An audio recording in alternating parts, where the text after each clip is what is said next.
Oi, gente, tudo bem? Bom, primeiramente é uma satisfação estar aqui falando para vocês, gratidão imensa. E o nosso assunto de hoje nessa aula bônus vai ser sobre a saúde do corpo, da mente e do espírito. Então vamos lá. Para quem não me conhece, eu sou Raquel Ione, eu sou terapeuta corporal, instrutora de Hatha Yoga e terapeuta Ayurveda, com formação em Kerala e Rishikesh, sul e norte da Índia. Bom, então vamos começar, né? Como é que a gente pode identificar aí uma saúde do corpo, da mente e do espírito?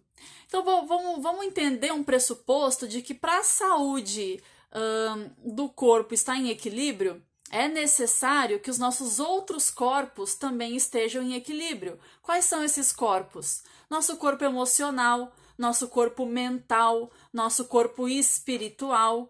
E como que isso acontece? Tendo uma saúde, né, do que a gente pensa, uma saúde das nossas ações, uma saúde do que a gente verbaliza. Como que a gente verbaliza? A gente abre a boca para falar o quê? Espero que coisas sempre muito boas, né? De boa qualidade, que os nossos pensamentos sejam sempre bem saudáveis, né? Se a gente pensa positivo, a gente age positivo, entendendo que toda doença, até ela chegar no corpo material, que é o corpo mais denso, que é o corpo físico, né? É porque ele já adoeceu esses outros corpos mais sutis. Pode ser que há um longo tempo a pessoa venha pensando coisas negativas, venha com pensamentos destrutivos, venha com emoções negativas de raiva, de rancor, de não perdão. A gente já pode começar isso fazendo até um pequeno exemplo. Tenta lembrar algum momento da sua vida que foi desconfortável para você. Qualquer momento que tenha te dado algum tipo de insatisfação, algum desconforto, alguma briga, algo que você guarde rancor até hoje. E quando você for me falar sobre esse momento, tenho certeza que você vai sentir como se isso estivesse acontecendo agora. Você vai reportar como se isso estivesse acontecendo agora, com raiva ainda, com rancor. É capaz que a sua pele, as suas bochechas fiquem avermelhadas, porque você vai estar se remetendo à lembrança da dor, da situação, do rancor, da raiva, do não perdão. Então isso mostra que você ainda tem algo para resolver, para diluir dentro de você. Se você, quando se coloca em alguma situação do passado, e você, quando vai fazer a oratória dessa situação, ainda traz sentimento, quer dizer que ainda é uma situação que te desconforta. A gente precisa aprender a ressignificar algumas situações da nossa vida para que a gente possa ter uma qualidade de saúde, inclusive, saúde mental. Quando você ressignifica alguma situação do seu passado, mesmo quando criança, você consegue trazer uma melhor qualidade para a sua vida hoje adulta. Nós somos memórias da nossa primeira infância. Nós hoje, na vida adulta, vivemos ainda com base nas nossas memórias dos nossos primeiros 7 anos. Nos nossos primeiros 7 anos, a gente forma a nossa característica, forma a nossa individualidade, né? E isso pode ser formado num aspecto positivo, se a gente vem de uma família, né, de um seio familiar positivo, a gente pode ter esses aspectos muito bem resolvidos internamente ou não. Então vamos entender um pouquinho mais ali, voltando um pouco para a nossa primeira infância. Quando a gente nasce, nós somos pequenos deuses. Entende bem essa palavra? Nós somos pequenos deuses. Nessa nossa primeira infância, às vezes por alguma situação, os nossos pais nos tiram esse pequeno Deus interior. Como isso acontece? Às vezes chamando de burro, chamando de idiota, falando que você não presta para nada, você não faz nada certo. Mas Deus é perfeição, não é? Deus não tem erro em Deus. Deus não faz nada errado. Deus é a perfeição, é a sabedoria, é o conhecimento maior. Então, se você tira essas qualidades de um indivíduo, se você compara um indivíduo com outro, porque o teu irmão é melhor nas notas de escola que você, isso diminui, isso humilha. A gente está humilhando uma centelha divina. e a gente está tirando de dentro dessa pessoa esse Deus que morava lá dentro. Ela vai acreditar, ela vai crescer acreditando que ela não é divina, que esse Deus não faz mais parte dela. E aí começa a jornada, a busca por o Deus que está externo, por um Deus que mora fora da gente. E isso não existe, né? Acho que a gente já tem um conhecimento aí para ter esse embasamento de que a divindade maior mora dentro da gente. Nós somos pequenas gotinhas de um oceano divino de possibilidades, né? Então, se a gente entende esses pequenos pressupostos e se nós sofremos algo na nossa infância, é necessário uma ressignificação. O que isso quer dizer, Raquel? Como é que eu ressignifico um momento de dor na minha infância? Você mentalmente cria uma nova cena mental dessa situação. Crie o melhor nessa situação. Crie uma cena maravilhosa, totalmente oposto do que aconteceu. É isso, é exatamente isso. Vou te dizer uma coisa aqui, a sua mente não identifica o que é real do que é imaginário. Se você ficar um tempão na sua vida pensando coisas ruins, negativas, nada que eu faço dá certo, não consigo, não sou capaz, não é suficiente. Se você sempre traz esses pensamentos, é exatamente assim que a sua vida vai se basear. No não posso, no não consigo, e para você tudo realmente vai dar errado. A palavra tem muito poder. E a palavra que você traz sentimento, ela tem muito mais poder ainda. Se você não consegue perdoar alguém, se você não consegue permitir que você ofereça o perdão, e o perdão foi feito para os imperdoáveis.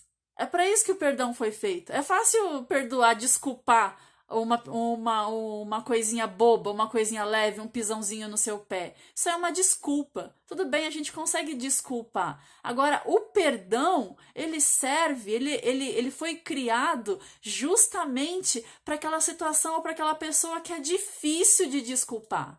Então, a gente tem que entender a beleza do perdão.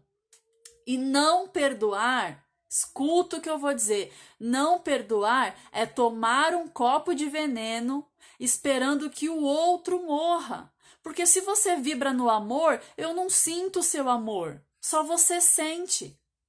Se você vibra no ódio, na raiva, no rancor, eu não sinto o seu ódio, eu não sinto a sua raiva, eu não sinto a sua falta de perdão, só você que sente.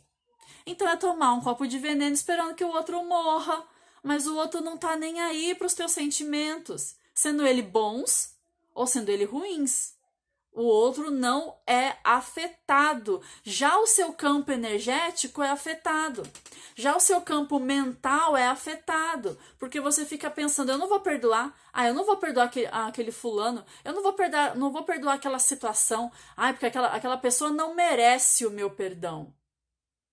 É aí que está o grande erro e aí que está o grande triunfo. Se você entende a beleza disso e se você entende que perdoar não é, tá bom, perdoei e pronto, fingi que isso não aconteceu. Não é isso. Perdoar é colocar uma pedra em cima daquela situação e ressignificar. Não precisa falar para o outro, você foi abusada na infância. Não precisa falar para o seu abusador que você o perdoou. Não é sobre o outro, é sobre você e os seus sentimentos. Se você pensa negatividade, você está criando um campo energético negativo do que você pensou. Se você sente coisa ruim, você está criando mais um campo energético aí das suas emoções. Já tem 2 campos energéticos aí com baixa de energia, que poderia ser uau de energia, a melhor energia possível, que é a energia da vibração do amor. Quando a gente vibra no amor, a gente tira todos esses pequenos obstáculos, né? Entendendo que a gente tem que fazer dos nossos dias pequenos bons dias, para que no fim da vida a gente tenha uma vida maravilhosa, repleta de pequenos bons dias. Se você fica esperando algo maravilhoso acontecer, se você fica esperando um milagre cair no teu colo, uma aparição na sua frente, e a partir desse dia eu serei alegre. A partir desse dia, assim que eu comprar a minha casa, assim que eu entrar na faculdade, que eu casar, que eu tiver filhos, eu vou ser feliz. Não precisa de nada para ser feliz. Só precisa de entendimento de felicidade. Só precisa de conhecimento de felicidade. A gente precisa entender que cada dia é um pequeno milagre. Cada dia que você acorda é prana entrando pelas suas narinas. Para quem não sabe, prana é essa energia que está aqui, ó, que alimenta a gente ao ar, que está aqui de graça, que Deus te deu. A gente consegue ficar alguns dias sem comer, a gente consegue ficar alguns dias sem tomar água, mas a gente não consegue ficar muito tempo sem respirar, né? E esse ar está aqui, ó, de graça, e te promove a vida. Quer amor maior de Deus? Ele não precisa nem que você saiba disso. Ele nem precisa que você saiba a cada dia o quanto ele te ama. Tá aqui, ó, tá de graça. E é invisível. Você nem sabe. Mas tá aqui essa maior prova de amor de Deus na sua vida. E você não agradece. Então a gente precisa aprender a trabalhar o perdão. A gente precisa aprender a trabalhar a gratidão. Quando a gente aprende a agradecer, a gente muda a nossa vibração mental e emocional. E sentimental. A gente muda os nossos sentimentos, as nossas emoções. A gente ressignifica também com a gratidão. Quando a gente aprende a agradecer, um campo de possibilidades abrem pra gente. Porque a gente aprendeu a olhar o que temos. E não sofrer pelo que não temos. Ou não ver o copo meio cheio. Ah, eu tenho, mas não tenho tudo. Não tenho tudo que eu quero, não posso ser feliz. Pode ser feliz e deve ser feliz a cada dia. Construa. Né? A gente tem o direito divino de iniciar um novo dia. E a gente pode fazer ele completamente diferente se você for o coprodutor da sua vida, o produtor da sua vida, se você for o personagem principal da sua vida. Mas enquanto você estiver sendo o coadjuvante, esperando o momento certo para entrar, esperando o momento certo de alegria, isso não vai acontecer. Desde o começo desse vídeo até agora, a nossa mente, ela é volátil. A nossa mente consegue ir lá para o começo do vídeo. A nossa mente consegue talvez imaginar como vai ser o final do vídeo, mas o nosso corpo não sai do estado atual de presença. O nosso corpo vibra sempre no estado de presença. Há 1 minuto atrás já é passado. E o nosso corpo não consegue acessar esse 1 minuto atrás. O nosso corpo não consegue acessar o próximo minuto. Ele vive no atual estado de presença. A nossa mente consegue acessar 1 minuto atrás. A nossa mente consegue acessar 1 minuto à frente. E aí mora a grande desconexão corpo e mente. A gente acha que a mente, o corpo e o espírito são algo separados. Mas a saúde de um está extremamente relacionada à saúde do outro. Não tem como separar. O que é a mente? O que é a ansiedade? Ansiedade não é nada mais do que a mente projetada no futuro. É a mente com medo do futuro. Aí a gente gera ansiedade. O que é depressão? Não é nada mais do que a mente arrastando um passado sofrido. Um passado de mágoas, um passado sem perdão, um passado cheio de rancor.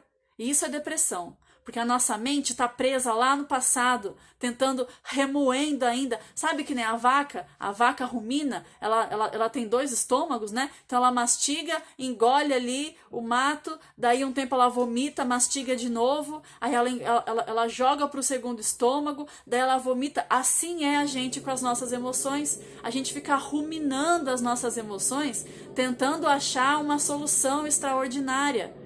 Tentando achar uma solução externa, mas essa solução externa não existe. Ela está dentro de você o tempo todo, a solução mora dentro de você. Então, sim, nós somos os responsáveis pelas nossas doenças. É difícil ouvir isso, né? Mas é a mais pura verdade. A culpa não é do teu cônjuge, a culpa não é da família, a culpa não é do trabalho estressante, a culpa é sua que permitiu estar num trabalho estressante, que se permitiu ser estressada, que se permitiu ser abusada em algum momento da sua vida. Eu sei, é difícil entender isso. Eu sei, é difícil assimilar isso, é difícil aceitar isso, mas você aceitando isso ou não, eu venho te dizer, essa é a verdade. Quando você aprende a ressignificar, quando você aprende a perdoar, quando você aprende a se posicionar na vida, você passa para ser agora o produtor da sua vida, o ator, né, o personagem principal da sua vida. Quando você aprende a tomar as rédeas da sua vida e fazer de acordo com o que você planeja. Indivíduo que não tem metas, indivíduo que não tem planejamento claro e preciso do futuro, vai acontecer o quê? Se você não planejar a sua vida, alguém pode planejar ela para você. E pode ser que você não goste do que o outro planejou. Então, mais uma vez, tome as rédeas da sua vida e planeje você o seu futuro, tenha metas claras do seu futuro. Se você não tem metas, se você não tem planos, se você não tem objetivos, um indivíduo que não sonha é um indivíduo morto. A gente morre, a gente entristece. Por que muita gente, depois que se aposenta, adoece? Porque acabou o brilho da vida, acabou a meta, acabou o planejamento, cheguei no tão sonhada aposentadoria, para quê? Para ficar encostado, parado, como diz uma música aí, com a boca aberta, escancarada, cheia de dentes, esperando a morte chegar. Não é isso que a gente vive na maior parte? É isso que a gente vê acontecendo com a maior parte das pessoas que aposenta e perde o brilho da vida. Chegou onde queria, que a gente bota uma meta. Não, quando eu aposentar eu vou ser feliz. Aí aposentou. E aí agora entristece, adoece, entra em depressão. Por quê? Porque não tem inteligência emocional, não se preparou. A mesma coisa é uma mãe que ali se dedicou a vida inteira para os seus filhos, só que os seus filhos têm o direito e têm a obrigação de sair de casa e constituir a vida deles. É um direito, é uma obrigação. E quem somos nós, pais, para não deixar o indivíduo bater a asa? Vamos entender uma coisa? Filho, a gente cria para a vida. Filho, a gente cria para o mundo. Já o nosso cônjuge, esse é para a vida inteira. É esse que a gente tem que cuidar bem. É esse que a gente tem que tratar bem. Porque esse vai estar com a gente o resto da vida. Porque assim escolhemos estar juntos. Já o filho, não. O filho é um projeto seu para o mundo. E que seja o melhor projeto seu para o mundo. Então, se você aí tem filho até 7 anos... Tente ressignificar já algumas questões, se porventura você seja um indivíduo um pouco mais irritadiço, sem muita paciência, com muita atividade, que não pode dar muito tempo para o seu filho. Tente fazer o seu filho se sentir pertencente. Pertencente ao seio familiar. Se ele já passa dos 7 anos e hoje ele é um adolescente talvez um pouco... inacessível, né? Os adolescentes hoje têm muita acessibilidade à internet, o que aproxima do mundo, mas afasta da família. Então, se o seu filho já é adolescente, dá tempo. Tente ressignificar algumas memórias dele. Faça com que ele se sinta pertencente ao seio familiar. Como faz isso? Dê atenção, olhe nos olhos. A hora que você estiver conversando com o seu filho, ou abaixe na altura dele, ou simplesmente olhe nos olhos e fale de igual. Fale de igual para igual. Ele não é um idiota, ele não é um ignorante, ele não é um abobalhado que não entende o que você fala. Ele é um ser, às vezes, né, com uma capacidade cognitiva um pouco menor que a sua, que já é um adulto, que já é formado, que já é instruído aí para a vida. Mas muitas vezes o que a gente despeja em cima dos nossos filhos são as nossas frustrações, são as nossas crenças limitantes, são a nossa incapacidade de perdoar. E aí os nossos filhos vão repetir essas mesmas características negativas ao longo da vida deles. E aí é muito fácil entender o porquê que uma doença é hereditária. Por que será que uma doença ela é hereditária? Porque as crianças observaram com seus pais ou com seus responsáveis ao longo dos seus primeiros 7 anos como que eles agem em determinadas situações. Ah, eles são rancorosos, eu aprendi a ser rancorosa. Eu vou ser rancorosa igual. Eu vou ter, consequentemente, a mesma doença daquele que eu aprendi a ser rancoroso. Ah, o outro tem dificuldade de flexibilidade na vida, ele é muito rígido, a opinião dele é mais certa. E você aprendeu isso, e você vai crescer com essas mesmas características, achando que a sua verdade é a verdade mais pura, assim como você aprendeu nos seus primeiros 7 anos, e sim, você vai ter as mesmas doenças que esses indivíduos tiveram ao longo da vida. Aí você pode chamar isso de genético. Olha que fácil poder jogar a culpa para alguém. Olha que fácil, né? Poder falar, não, a culpa é da genética dessa minha doença. A culpa é do meu médico que não tá me dando os remédios certos. Olha como a gente tem uma facilidade em delegar a nossa saúde na mão do outro.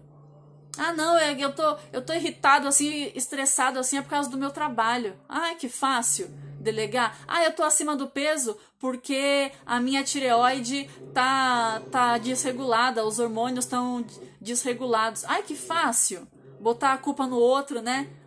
Por mais que esse outro seja alguma glândula sua que não pode se defender, né? É fácil. A culpa é da minha tireoide, por isso que eu não emagreço, não como nada.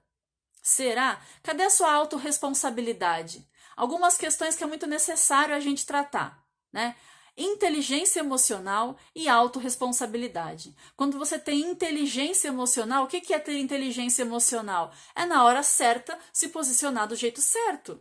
E não ser reativo à vida. Nós somos extremamente reativos à vida. Nós não somos ativos. Nós precisamos aprender a trabalhar na ação e não na reação. A gente reage em relação ao governo, a gente reage em relação ao cônjuge, a gente reage em relação aos filhos, a gente reage em relação ao trabalho, a gente é reativo, a gente está pronto, armado, o tempo inteiro para reagir, E a gente pouco tem ações. Vamos voltar ali à ideia do pranayama, né? Do prana, que é esse ar aqui que Deus te dá de graça. Quando você aprende a respirar de uma forma consciente, o que seria respirar de uma forma consciente? Trazer a consciência para o seu abdômen, conforme você inspira, o seu abdômen se expande. Conforme você contrai a musculatura do seu abdômen, você expulsa o ar pelas suas narinas. Isso é um treino. A gente não consegue logo de imediato entender essa mecânica dessa respiração, porque a nossa respiração é muito curtinha, a nossa respiração ela é peitoral, e essa respiração peitoral é o que promove inclusive a ansiedade, porque a gente não oxigena adequadamente o nosso cérebro.